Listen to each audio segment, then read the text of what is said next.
안녕하세요, 김변입니다. 간단하게 용어 정리를 좀 해드리겠습니다. 일단 변호사부터 설명드릴게요. 변호사는 자격을 말합니다. 자격. 요리사도 하나의 자격증이죠. 그런 것과 같습니다. 이 자격이 있다 이거예요. 여러분, 요리사 자격증이 있으면 어떤 일을 하나요? 다양한 곳에 취직할 수 있겠죠. 요리사 자격증 가진 사람을 필요로 하는 호텔이라든지 학교라든지 회사라든지 이런 곳에 취직하기도 하고 또 자기 사업을 하기도 하고 그렇습니다. 무슨 말씀이냐면 요리사는 자격증이고 하는 일은 다 다르다는 거예요. 변호사도 마찬가지입니다. 변호사는 자격이고, 자, 변호사 자격을 갖고 있으면 어떤 일을 할 수 있느냐?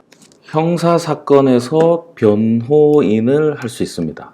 이 변호인이라는 용어는 어디 나오냐면 헌법 12조에 나옵니다. 헌법 12조에 누구든지 체포 구속을 당한 때에는 즉시 변호인의 조력을 받는다. 이렇게 변호인이라는 일은 헌법이 예정하고 있는 일입니다. 그렇다면 저 변호인이라는 일을 누가 할 수 있느냐? 그 부분은 형사소송법에 나와 있습니다. 형사소송법 제31조 제2항이 어떻게 되어 있냐면 변호인은 변호사 중에서 선임하여야 한다 이렇게 되어 있습니다. 예전에는 사법연수생도 변호인이 됐었습니다. 사법연수원에 들어가면 일정한 수의 형사사건을 국선변호를 하게 합니다. 저도 사법연수원 신분으로 3건의 국선변호를 했었습니다. 사법연수생은 변호사가 아닙니다. 2년의 사법연수 과정을 거치고 수료를 해야만 변호사 자격을 줍니다. 따라서 사법연수원은 변호사는 아니지만 변호인은 될 수 있었던 겁니다. 지금 사법연수원이 없어졌기 때문에 변호사만 변호인이 될 수 있습니다. 물론 법률에 예외 규정이 있지만 사실상 사문화돼서 현재 와서는 변호사만 변호인이 될 수 있다 이렇게 생각하시면 됩니다. 따라서 형사재판에서 변론하는 사람을 변호사라고 그러면 안 돼요. 변호인이라고 불러야 됩니다. 자, 문제를 낼게요. 헌법에 변호사라는 말이 나올까요? 안 나옵니다. 헌법에는 변호인이라는 말만 나옵니다. 자, 이것과 구별하셔야 될 게 민사, 행정, 가사 사건, 변호인이라는 개념은 없습니다. 이때는 소송 대리인이라는 개념이 있습니다. 당사자의 법률 지식을 보충하기 위해서 법률 전문가를 대신 소송에 내보내는 겁니다. 이렇게 당사자를 대신해서 소송하는 지위, 이 업무를 소송 대리인이라고 합니다. 자, 그럼 소송 대리인은 누가 할 수 있느냐? 민사소송법 제87조에 이렇게 규정되어 있습니다. 법률에 따라 재판상 행위를 할 수 있는 대리인 외에는 변호사가 아니면 소송 대리인이 될 수 없다. 자, 중간 정리를 한번 해보면 변호사 자격을 갖고 있으면 형사 사건에서 변호인 일을 할 수 있고 민사, 행정, 가사 사건에서 소송 대리인 업무를 할 수 있습니다.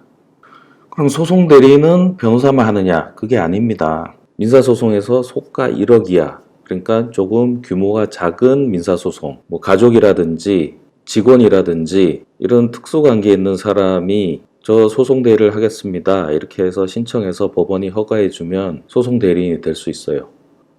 또 예외가 뭐냐면 법인이 소송에 걸렸을 때 지배인이 소송 대리인이 될 수 있습니다.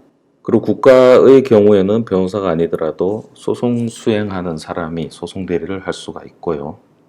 이런 예외 말고는 변호사만 소송 대리를 할 수 있습니다. 자, 문제. 민사소송에서 변호인이라는 용어를 쓸 수 있느냐? 안 되죠. 민사소송에서는 변호인이라는 개념 자체가 없습니다. 변호인은 형사사건에서만 사용하는 용어입니다. 반대로 형사재판에서 소송 대리인이라는 표현을 쓸 수 있느냐? 절대 안 됩니다. 대리라는 말 자체가 없습니다. 형사에서는. 형사 절차 자체는 당사자를 처벌하는 절차거든요. 처벌의 대리가 어떻게 있을 수 있겠습니까? 그래서 형사재판은 당사자가 무조건 출석해야 됩니다. 변호인이 같이 가서 그 사람을 위한 변론을 해주는 거지 그 사람을 대신해서 재판을 하는 게 아닙니다. 그렇지만 민사, 행정, 가사 사건은 소송 대리인이므로 당사자는 출석하지 않아도 됩니다. 변호사만 출석해서 재판을 진행할 수가 있습니다. 형사사건에서는 대리인 개념이 없기 때문에 당연히 복대리인 개념도 없습니다. 예를 들어서 변호인이 재판 출석을 못한다. 그러면 당사자가 다른 변호인을 추가로 선임해서 출석을 시켜야 됩니다.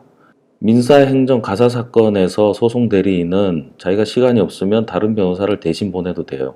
소송 대리인은 복대리를 선임할 수 있거든요. 뉴스에 보시면 형사사건인데 뭐 법률 대리인 이런 뭐 근본 없는 용어가 등장하는 경우가 있어요. 민사사건 얘기하면서 변호인이라고 하는 기자들도 있고 엉망으로 섞여 있습니다. 당사자의 명칭도 달라요. 형사사건에서 당사자는 피고인입니다. 피고인. 민사행정가사에서는 원고, 피고가 있는 거예요. 형사사건에서 변호인은 피고인을 변호하는 거고, 민사행정가사 사건에서 소송대리인은 원고를 대리하거나 피고를 대리하는 겁니다. 기사 보다 보면 민사사건 얘기하면서 피고인 이런 말을 쓰기도 해요. 뒷목 잡고 넘어갈 일이죠. 형사사건에서 당사자를 피고라고 하는 것도 마찬가지입니다. 그럼 형사사건에서 원고인은 없느냐? 원고인이라는 말은 없고요. 검사가 있습니다. 예. 이 나머지 사건에서 원고에 해당하는 사람이 검사고 피고에 해당하는 사람이 피고인입니다. 저는 김변입니다.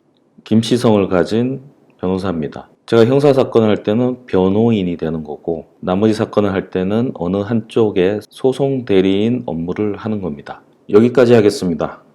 고맙습니다.